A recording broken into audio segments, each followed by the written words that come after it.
নমস্কার বন্ধুরা, তো আজকে আমরা এই ভিডিওর মধ্যে জেনে নেব যে আজকে ভারতীয় বাজারে যে পজিটিভনেস বা যে বেড়ে যাওয়ার যে মার্কেট, তার কারণ, তার সাথে সাথে এই মুহূর্তে যে দুটো কারণের জন্য আজকে যে মার্কেট আজকে একটা পজিটিভ রিটার্ন এবং একটা ভালো রিটার্ন বলা যেতে পারে ব্রডার মার্কেটে দেখা গেছে যে একটা ভালো সাইন কিন্তু আজকে লক্ষ্য করা গেছে। তো সেটাই আজকে এই ভিডিওর মাধ্যমে জেনে নেব যে দুটো বড় খবর আছে, শুধু ভারতীয় বাজারের জন্যই নয়।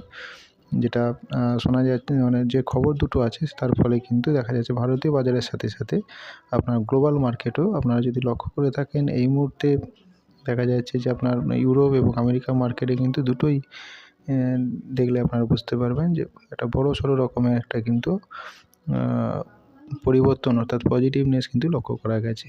সেটা হচ্ছে যে ভারতের তরফে যেটা খবর আছে, যেটা গতকাল যে বিহারে যে এক্সিট পোল বেরিয়েছে তাতে কিন্তু দেখা যাচ্ছে যে এনডিএ সরকারকে এগিয়ে রেখেছে। তো সেটা একটা ভালো খবর। তার ফলে দেখা যাচ্ছে আজকে মার্কেটে তার একটা রিয়াকশান কিন্তু লক্ষ্য করা গেছে। এবং তার সাথে সাথে যেটা দেখা যাচ্ছে যে আমেরিকার তরফ থেকে একটা খবর আসছে, বা ডোনাল্ড ট্রাম্প বলা যেতে পারে। তো সেখান থেকে যেটা শোনা যাচ্ছে যে ডোনাল্ড ট্রাম্প বলেছেন যে আগামী কয়েকদিনের মধ্যে বা খুব তাড়াতাড়ি কিন্তু ভারতের সাথে যে ট্রেড ডিল সেটা হয়তো শুরু হয়ে যাবে, এবং তার সাথে সাথে যে 50% ট্যারিফটা চাপানো আছে ভারতের উপরে, সেটা কিন্তু হয়তো তুলে নেওয়া হতে পারে।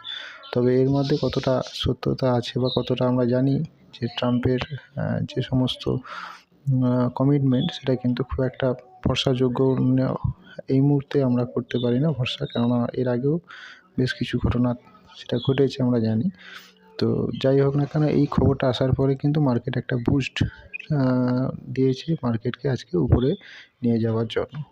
তো এটার ফলে দেখা যাচ্ছে আপনারা ইউরোপের মার্কেট এবং আমেরিকা মার্কেট দেখলেই আপনারা বুঝতে পারবেন। আর ভারতের খবরের জন্য এটাই একটা সবথেকে বড় খবর আমেরিকার তরফ থেকে, এবং ইন্টারনাল যেটা দেখা যাচ্ছে যে আপনার বিহারে যে এক্সিট পোল।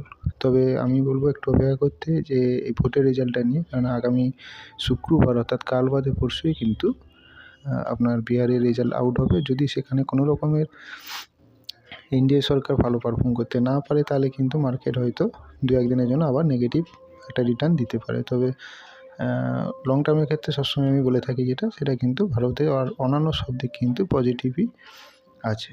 তো আজকে এই ভিডিওটাই এই ইনফরমেশানগুলোই শেয়ার করা ছিল। যদি ভিডিওটি ভালো লেগে থাকে তাহলে লাইক শেয়ার করতে ভুলবেন না। আমার চ্যানেলে এরকম সব স্টক মার্কেট সম্বন্ধে বিভিন্ন নিউজ পেতে হলে চ্যানেলটি ফলো করে নিতে পারেন। নমস্কার।